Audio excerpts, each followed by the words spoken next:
Jerusalem அங்கே உள்ள ஒரு தேவாலயம். அதில் உள்ள பலிபீடத்தின் முன்னாடி ஒரு பெட்டி உண்டு. அது காணிக்கை பெட்டி. ஆலயத்துக்கு வர்றவங்க பிரார்த்தனை பண்ணிவிட்டு திரும்பி போகிற சமயத்தில் அந்த பெட்டியில் காணிக்கை போடுவாங்க. அவங்களால எவ்வளவு முடியுமோ அவ்வளவு போடுறது வழக்கம். அவங்கவுங்க வசதிக்கு தகுந்த மாதிரி போடுவாங்க. வசதி உள்ளவங்களாக இருந்தாலும் சரி, வசதியே இல்லாத வறியவர்களாக இருந்தாலும் சரி, ஆலய காணிக்கை பெட்டியில் காசு போடுறது அவங்களுக்கு ரொம்ப பெருமையான ஒரு செயல். ஒரு சமயம் இயேசு தம்முடைய சீடர்களோடு அந்த ஆலயத்துக்கு வர்றார். அங்கே உட்காந்து ரொம்ப நேரம் வழிபாடு பண்ணிட்டு இருக்கிறார். சீடர்களும் அந்த ஜபத்தில் கலந்துக்கிட்டாங்க. வழிபாடு முடிஞ்சுது. இயேசு உட்காந்துருக்கிறார். காணிக்கை பெட்டியில் காசு போடுறவங்கள கவனிக்கிறார். சீடர்களும் அதையே கவனிச்சுக்கிட்டு இருக்கிறாங்க. ரொம்ப பேர் வரிசையாக வந்தாங்க. அவங்களால முடிஞ்ச அளவுக்கு காசு போட்டுட்டு அவங்க பாட்டுக்கு போய்கிட்டு இருக்கிறாங்க. வசதியானவங்க நிறைய பேர் வந்தாங்க. அதுக்கு மத்தியில் வயசான ஒரு அம்மா, அவங்களும் வந்து காசு போட்டுட்டு போகிறாங்க. இப்போ இயேசு தன்னுடைய சீடர்கள் பக்கம் திரும்பினார். ஒரு கேள்வி கேட்டார். இப்போ இந்த காணிக்கை பெட்டியில் நிறைய பேர் வந்து காசு போட்டுட்டு போகிறத நீங்கள் கவனிச்சிங்க. இன்னைக்கு இந்த காணிக்கை பெட்டியில் ரொம்பவும் அதிகமாக காசு போட்டது யார் அப்படின்னு கேட்டார். முதல்ல வந்தார ஒரு பெரிய மனுஷன், அவர் தான் அதிகமாக போட்டார் அப்படின்னாரு ஒருத்தர். மூணாவதாக வந்தவர் தான் அதிகமாக போட்டார், நான் கவனித்தேன் அப்படின்னாரு இன்னொருத்தர். இப்படி ஆளுக்கு ஒரு விதமாக சொல்கிறாங்க. கடைசியாக இயேசு சொன்னாராம், இன்றைக்கு அந்த பெட்டியில் அதிகமாக காசு போட்டவங்க அந்த வயசான அம்மா தான் அப்படின்னாராம். சீடர்களுக்கு ஒன்றும் புரியல. அந்த அம்மா ரொம்ப ஏழையாச்சே, அவங்க எப்படி அதிகமாக காணிக்கை செலுத்த முடியும் அப்படிங்கிறது அவங்க சந்தேகம். இயேசு விளக்குனார். நிறைய பேர் வந்தாங்க, நிறையவே காசுகள் போட்டாங்க, அது உண்மைதான். ஆனாலும் அந்த அம்மா என்ன பண்ணாங்க கவனிச்சிங்களா? வந்தாங்க, தன்னுடைய காசு பையை திறந்தாங்க, அப்படியே கொட்டுனாங்க. அதில் இருந்தது ரெண்டு காசுகள் தான். அந்த 2 காசும் காணிக்கை பெட்டியில் விழுந்துட்டுது. மற்றவங்கள்லாம் தங்கள்கிட்ட இருந்த செல்வத்தின் ஒரு சிறு பகுதியை எடுத்து பெட்டியில் போட்டாங்க. ஆனால் இந்த அம்மா தன்கிட்ட என்ன இருந்ததோ அதை அப்படியே போட்டுட்டாங்க. தன்னுடைய பிழைப்புக்காக வச்சிருந்த அவ்வளவையும் இழக்கிறதுக்கு தயாராயிட்டாங்க. அவ்வளவு தாராள மனசு அவங்களுக்கு. அதனால அவங்க செலுத்தின காணிக்கை தான் அளவில் அதிகம் அப்படின்னார். விலை மதிப்பில்லாத முத்து புதையல் ஒருத்தனுக்கு கிடைக்க போகுதுன்னு வச்சுக்கோங்க. அதன் மதிப்பை உணர்ந்தவன் என்ன பண்ணுவான்? அதை அடையறதுக்காக தன்கிட்ட இருக்கிற எதையும் கொடுக்கறதுக்கு தயாராக இருப்பான் இல்லையா? அது மாதிரி தான் இதுவும் அப்படின்னார். உலக மதிப்பீடுகளை துரும்பா தூசியா மதித்து அதையெல்லாம் உதறி விடுகிறவன் இறையருள் அப்படிங்கிற இணையில்லாத செல்வத்தை பெறுகிறான் அப்படிங்கிறது இதில் உள்ள கருத்து. இறைவனுக்காக இழப்பதுன்னா துன்பப்படுகிறவர்களுக்காக, ஏழைகளுக்காக, ஏதுமற்றவர்களுக்காக இழப்பது அப்படின்னு அர்த்தம். உங்கள் அயலானுக்கு நீங்கள் என்ன உதவி செய்தாலும் அதை எனக்கே செய்கிறீர்கள் அப்படின்னு இயேசு சொல்லியிருக்கிறார். அடுத்தவங்களுக்கு உதவணுங்கிற குணம் இன்னைக்கு ரொம்ப குறைஞ்சி போச்சு. செய்ய வேண்டிய கடமையிலிருந்து விலகி இருக்கிறவர்கள் நம்மகிட்ட நிறைய பேர் உண்டு. அப்படிப்பட்ட ஒருத்தர் டாக்டர் கிட்ட போனார். டாக்டர், நான் ஒரு கவர்மெண்ட் ஆஃபீஸில் வேலை பார்க்குறேன், எனக்கு ஒரே அசதியாக இருக்குது, என்னை சோதிச்சு பாருங்க, ஆலோசனை சொல்லுங்க ஏதாவதுன்னார். டாக்டர் அவரை பரிசோதனை பண்ணி பார்த்துட்டு சொன்னார், இதோ பாரு, உனக்கு இப்போ தேவைப்படுறது முழு ஓய்வு. நீ எவ்வளவு சீக்கிரமா ஆபீஸுக்கு போறியோ அவ்வளவுக்கு உனக்கு நல்லது அப்படின்னாராம். எனக்கு தெரிஞ்ச ஒருத்தர் இருக்கார். அவர் ஒரு பெரிய காவல்துறை அதிகாரி, ரொம்ப கண்டிப்பானவர். அவரை கண்டாவே எல்லாரும் பயப்படுவாங்க. அப்படிப்பட்டவர் வீட்டுக்கு போனால் அப்படியே அடியோட மாறிடுவார். அங்கே போய் பார்த்தீங்கன்னா குழந்தைகளோட குழந்தையா அவர் விளையாடிக்கிட்டு இருப்பார். அலுவலக சமயத்தில் பார்த்தீங்கன்னா குதிரை முதுகில் அவர் உட்காந்துருப்பார். வீட்டில் பார்த்தீங்கன்னா அவர் முதுகில் குழந்தை உட்காந்துருக்கும். அவர் குதிரை மாதிரி போயிட்டு இருப்பார். இது எப்படிங்க முடியுது உங்களால் அப்படின்னு கேட்டாங்க. அது ஒன்றும் இல்லை, இங்கே வீட்டுக்கு வந்த உடனே என்னோட மனசை தனியாக எடுத்து வச்சிருவேன் அப்படின்னார். அது என்னங்க உங்கள் சட்டப்பயிலியாக இருக்குது மனசு, அது தனியாக எடுத்து வைக்கிறதுக்கு அப்படின்னு கேட்டாங்க. அப்படி இல்லைங்க, இது ஒரு பயிற்சி, மனப்பயிற்சி, அவ்வளவுதான் அப்படின்னார். இப்படி சமயம் பார்த்து மனசை தனியாக வச்சுவிட தெரிஞ்சவங்க வாழ்க்கையில் எப்பவும் உற்சாகமாக இருப்பாங்க அப்படிங்கிறது பெரியவங்க கருத்து. ஒரு டாக்டர் ஆஸ்பத்திரியில் இருக்கிற வரைக்கும் டாக்டராக இருக்கலாம். அவர் மனைவிகிட்டையும் அவர் டாக்டராக இருக்க வேண்டிய அவசியம் இல்லை. ஒரு வக்கீல் வந்து கோர்ட்டில் இருக்கிற வரைக்கும் வக்கீலாக இருக்கலாம். வீட்டுக்கு வந்ததுக்கு அப்புறமும் வக்கீலாக இருக்க வேண்டிய அவசியம் கிடையாது. வீட்டில் வந்து குழந்தைகள்கிட்ட விளையாடும் பொழுதும் அதுகள்கிட்ட ஃபீஸு கேட்டுக்கிட்டு இருக்கக்கூடாது.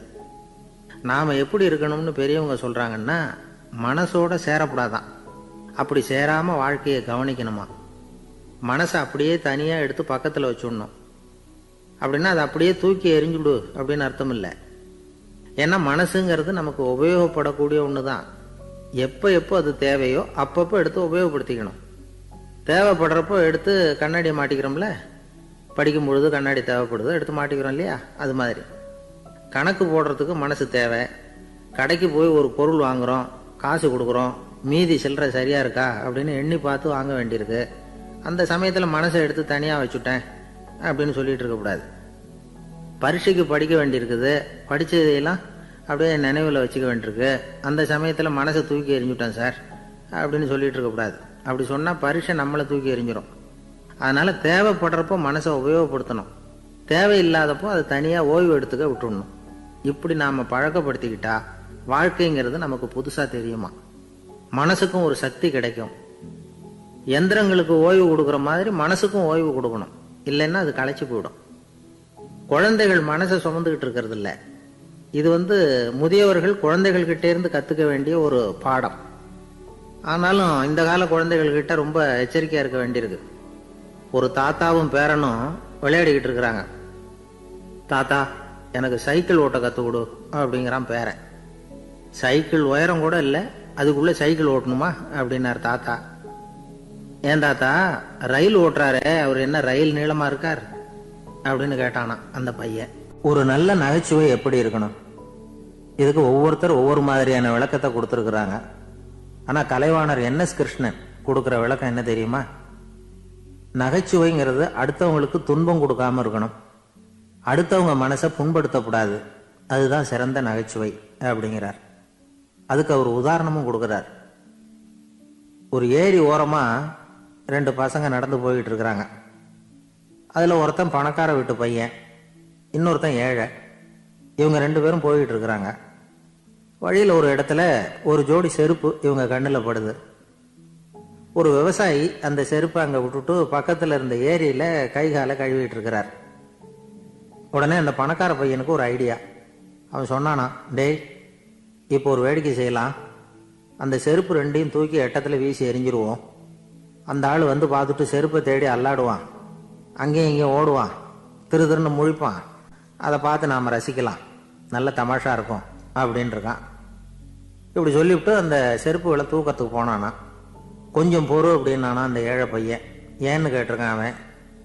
இப்போ அந்த ஏழை பையன் சொன்னானா, நீ சொல்றது ஒன்றும் வேடிக்கை கிடையாது, உன்னோட செருப்பு தொலைஞ்சா உன் அப்பா உடனே உனக்கு வேற செருப்பு வாங்கி கொடுத்துருவார். ஆனால் அந்த ஆளுக்கு இந்த செருப்பு தொலைஞ்சதுன்னா வேற புதுசாக வாங்கிறதுக்கு வாயையும் வயத்தையும் கட்டி பணத்தை சேர்க்க வேண்டியிருக்கும்.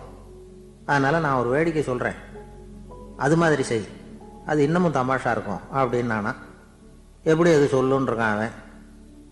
செருப்பு 2ம் அது இருக்கிற இடத்துலயே இருக்கட்டும், உன் சட்டை பையிலிருந்து ஒரே ஒரு ரூபாய் நாணயத்தை எடு, அதை அந்த செருப்பு மேலே அதோட குதிகால் பகுதியில் வச்சுட்டு நாம் 2 பேரும் அந்த மரத்துக்கு பின்னாடி ஓடி போய் மறைஞ்சு நின்றுக்குவோம், அப்புறம் பாரு வேடிக்கையை அப்படின்னா.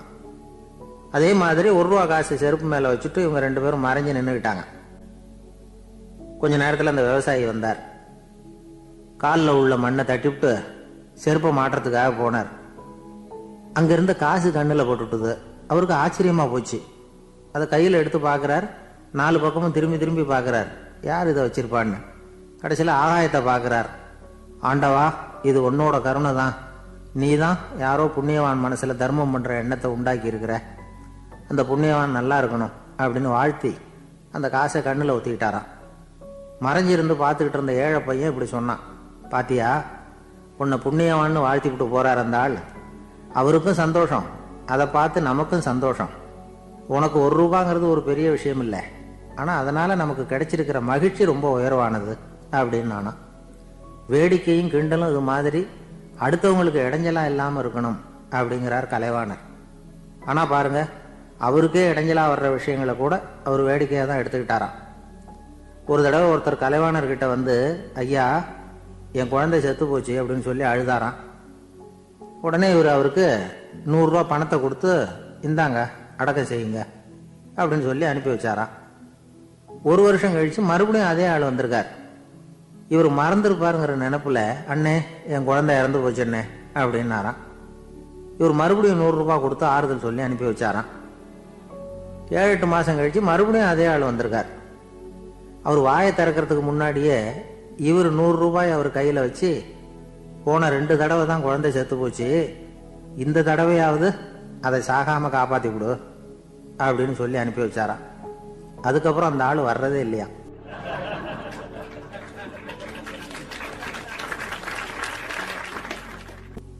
ஒரு நாள் ஒரு நண்பரை சந்தித்தேன்.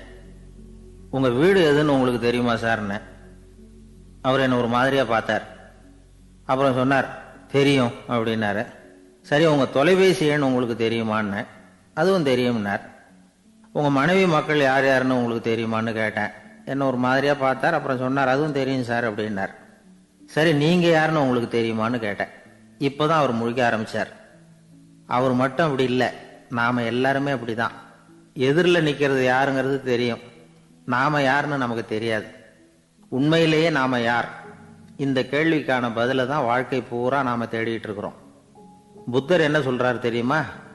நீங்கள் கடவுளை பற்றி கவலைப்பட தேவையில்லை, உங்களை பற்றின கவலை உங்களுக்கு இருந்தால் போதும் அப்படிங்கிறார். நான் யார், எனக்கு ஏன் இந்த கவலை அப்படின்னு உங்களை நீங்களே கேட்டுக்குங்க அப்படிங்கிறார். நாம் ஏன் கடவுளை படைச்சோம்? அது ஒரு நழுவல் முயற்சியாம். அதாவது தன்னிடமிருந்து தானே தப்பிக்கிற ஒரு முயற்சியாம். இப்படி தான் அதை சொல்கிறாங்க அறிஞர்கள்லாம். மக்கள் பொய்யான பிரச்சனைகளில் ஆர்வமாக இருக்கிறாங்க, அதுக்கு தீர்வு காணவும் முயற்சி பண்ணுறாங்க. கடவுளை பற்றி விவாதிக்க எல்லாருக்கும் விருப்பம், தன்னுடைய சுயம் பற்றிய பிரஜையே இருக்கிறதில்ல.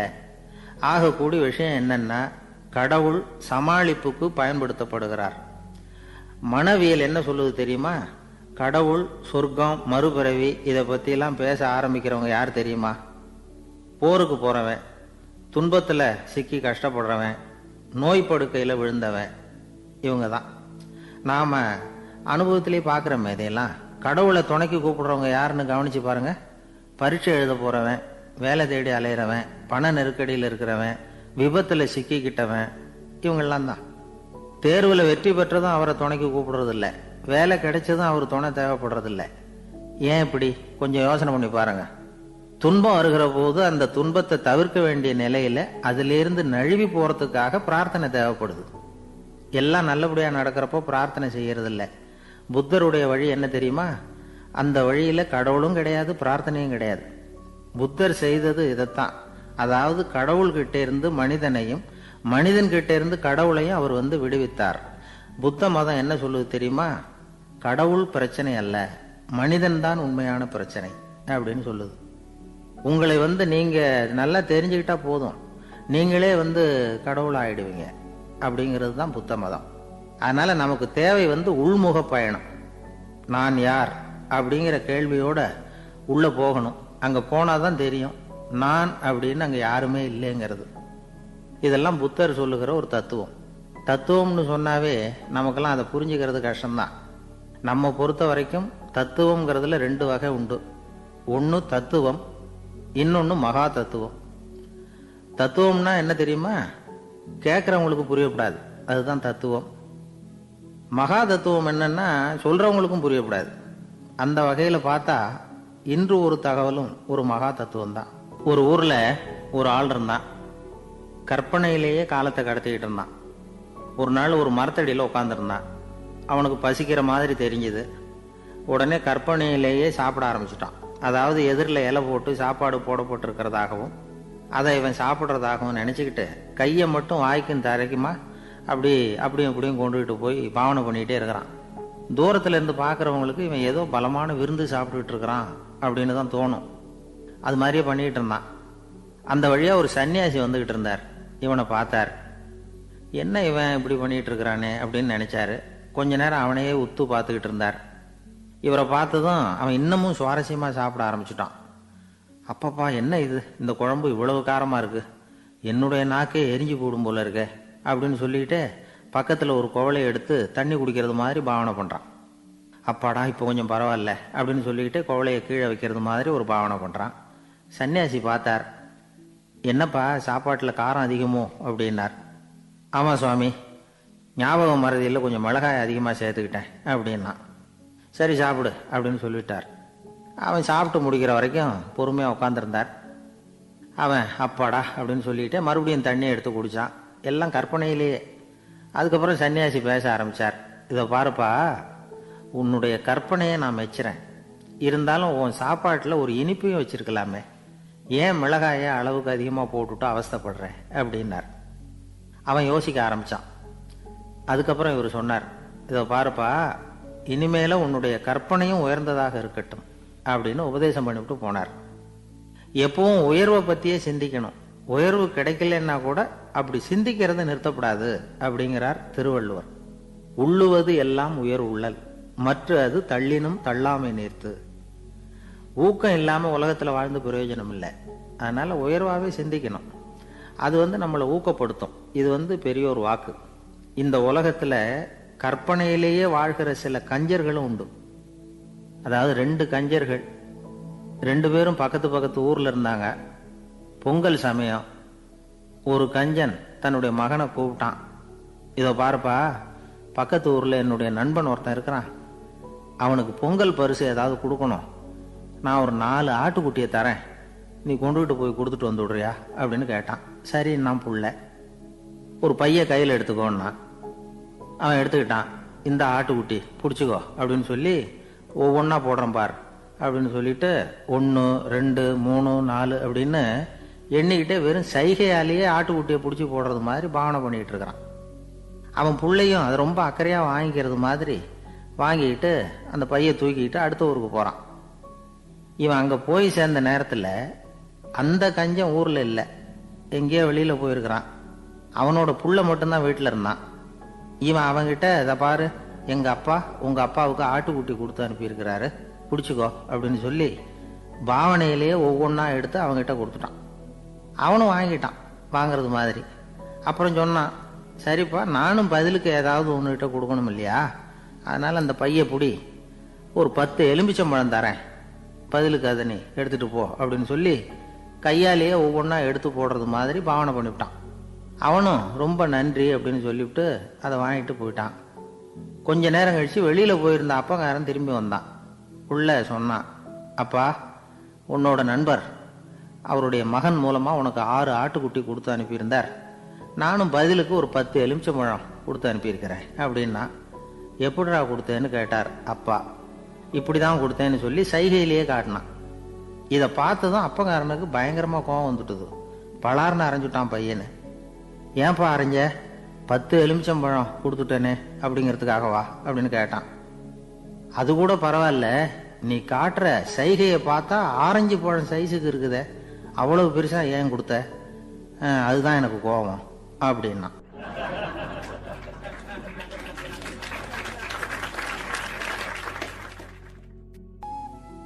ஒரு ஆள் இருந்தார். அவரு தன்னை ஒரு குருன்னு சொல்லிக்கிட்டார். மௌன குரு, வாயை திறக்கிறது இல்லை. அவருக்கு 2 சீடர்கள் உண்டு. இவங்க தான் வர்றவங்க கிட்ட பேசுவாங்க, விளக்கம் கொடுப்பாங்க. ஒரு நாள் இந்த சீடர்கள் 2 பேரும் எங்கேயோ வெளியில போயிட்டாங்க. அந்த நேரம் பார்த்து ஒருத்தர் அங்கே வந்தார். குரு கிட்ட போனார். குருவே, புத்தர்னா என்ன அப்படின்னு கேட்டார். குருவுக்கு ஒன்றும் புரியல. அவர் உண்மையான குருவாக இருந்தாவில புரியும். திருன்னு முழிக்க ஆரம்பிச்சார். இந்த நேரம் பார்த்து இந்த சீடர்களும் எங்கேயோ போயிட்டாங்களே, என்ன பண்ணுறது, உதவிக்கு யாராவது கிடைக்க மாட்டாங்களா அப்படின்னு அப்படியே சுற்றுமுற்றும் பார்த்தார். வந்தவர் இதை கவனிச்சார். ஏதோ புரிஞ்சுக்கிட்டவர் மாதிரி அடுத்த கேள்வியை கேட்டார். தர்மம்னா என்ன சுவாமி அப்படின்னார். குருவுக்கு ரொம்ப சங்கடமாக போச்சு. நம்ம நிலைமை இப்படி ஆயிட்டுதே, இக்கட்டில் விட்டுட்டு போயிட்டாங்களே, எங்கேயோ இப்படி மாட்டிக்கிட்டோமே அப்படின்னு சொல்லி விட்டத்தை பார்த்தாராம். அப்புறம் குனிஞ்சு தரையை பார்த்தார். அப்படியே உட்காந்துட்டார். வந்தவர் உடனே அடுத்த கேள்விக்கு போயிட்டாராம். தியானம்னா என்ன சுவாமின்னாராம். பாவம் என்ன பண்ணுவார் அந்த குரு, பேசாமல் கண்ணை கெட்டியா மூடிக்கிட்டார். இது ஏதடா வம்பா போச்சுன்னு. இவர் இப்படி பண்ணா கூட வந்தவர் சளைக்கல. இன்னொரு கேள்வியும் கேட்டார். ஆசீர்வாதம்னா என்னன்னாராம். இவர் பார்த்தார். இப்படியே போனா இவர் கேள்வி கேட்கறத நிறுத்த மாட்டார்னு நினைச்சுக்கிட்டு எனக்கு ஒண்ணுமே தெரியாதுங்கிற பாவனையில 2 கையையும் விரிச்சு காட்டினாராம். வந்தவர் முகத்துல மகிழ்ச்சி, மன நிறைவு, ஏதோ எல்லாம் புரிஞ்சுக்கிட்ட ஒரு மாதிரி அங்கிருந்து புறப்பட்டு போனார். வழியில அந்த குருவோட சீடர்கள் 2 பேரையும் சந்திச்சார். உங்க குருவை நாங்க பார்த்துட்டு வரோம் அப்படின்னாராம். இவர் என்ன நடந்ததுன்னு கேட்டிருக்காங்க அவங்க. இவர் விவரமாக சொன்னாராம். உங்கள் குரு எப்பேற்பட்ட ஞானி தெரியுமா? புத்தர்னா என்னன்னு கேட்டேன். அதுக்கு அவர் அப்படியும் இப்படியும் பார்த்தார். அதுக்கு என்ன அர்த்தம் தெரியுமா? மக்கள் புத்தரை அங்கேயும் இங்கேயும் தேடுறாங்க, உண்மையில் அவர் அங்கேயும் இங்கேயும் தேடி கண்டுபிடிக்க முடியாது அப்படிங்கிறத அவர் செய்கை மூலமாக உணர்த்தினார். அதுக்கப்புறம் தர்மம்னா என்னன்னு கேட்டேன். ஒரு மேலையும் கீழையும் பார்த்து தர்மம் சமமானது, அதில் உயர்வு தாழ்வு இல்லை அப்படிங்கிறத உணர்த்தினார். அதுக்கப்புறம் தியானம்னா என்னன்னு கேட்டேன். கண்ணை மூடிக்கிட்டார். கண்ணை மூடி காணும் அற்புதம் அதுங்கிறத புரிஞ்சுக்கிட்டேன். கடைசியாக ஆசீர்வதிக்கப்படுறது பற்றி கேட்டேன். கைகளை நீட்டி உதவுறது தான் அது அப்படிங்கிறத 2 கையையும் விரித்து உணர்த்தினார். எவ்வளோ பெரிய மகான் அவர் அப்படின்னு சொல்லிவிட்டு அவர் பாட்டுக்கு போயிட்டார். சீடர்கள் அதுக்கப்புறம் மெதுவாக குருக்கிட்ட வந்து சேர்ந்தாங்களாம். அவங்கள பார்த்ததும் குருவுக்கு கோபம் வந்துட்டுது. அடே பாவிகளா, எங்கடா போய் தொலைஞ்சிங்க? நான் ஒரு ஆளுகிட்ட மாட்டிக்கிட்டு என்ன பாடுபட்டிருக்கேன் தெரியுமா அப்படின்னாராம்.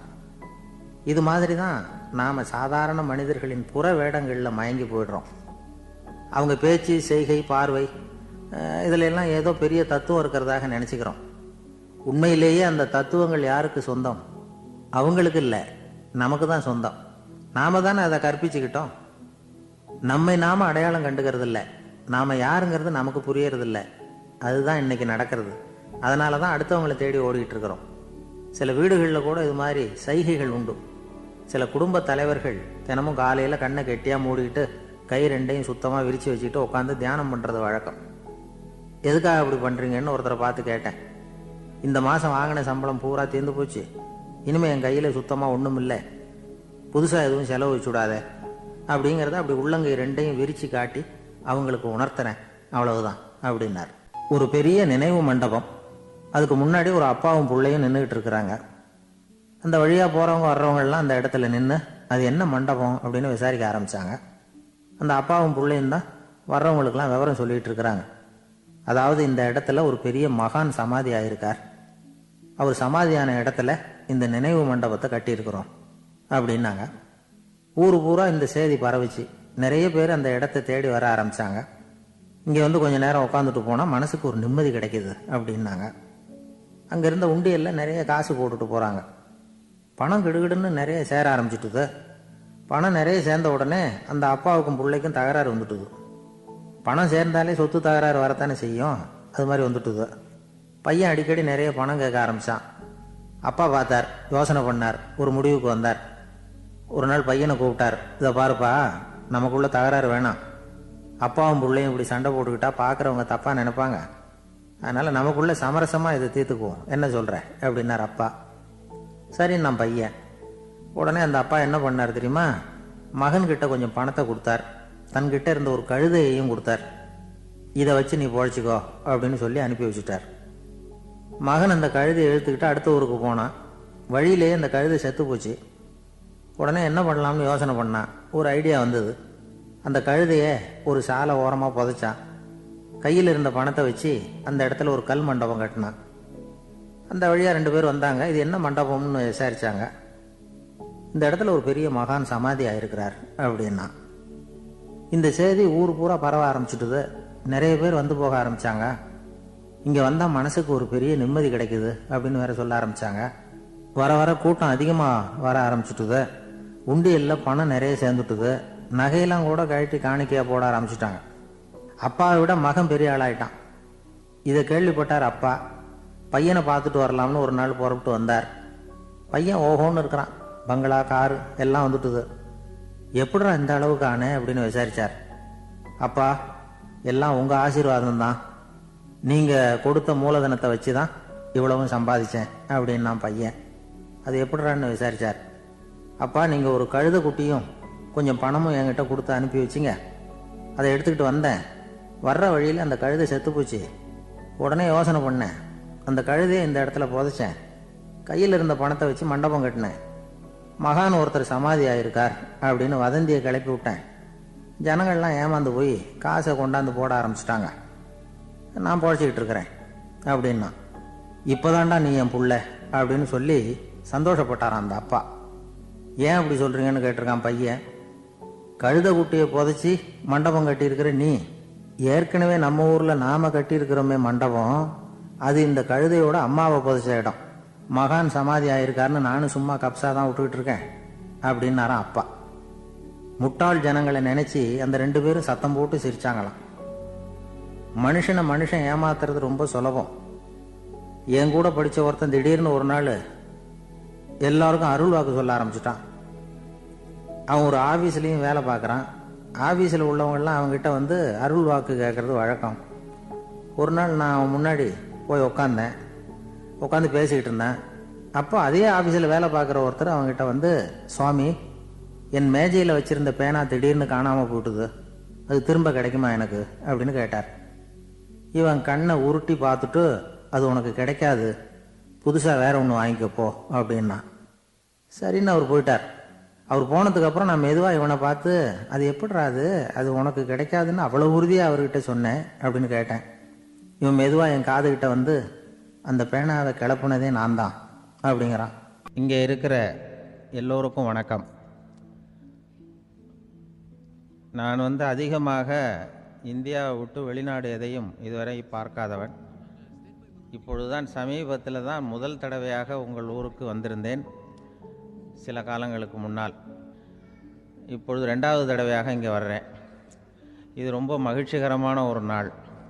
மகிழ்ச்சிகரமான சூழ்நிலையில் உங்களை எல்லாம் சந்திக்கிறதுல எனக்கு ரொம்ப மகிழ்ச்சி. ஏன்னா தேசிய தின மகிழ்ச்சி கொண்டாட்டத்திலே நீங்கள் எல்லாம் கலந்து கொண்டிருக்கிறீர்கள். நேற்று நானும் அந்த தொலைக்காட்சியிலே அந்த அணிவகுப்பு எல்லாத்தையும் பார்த்தேன்.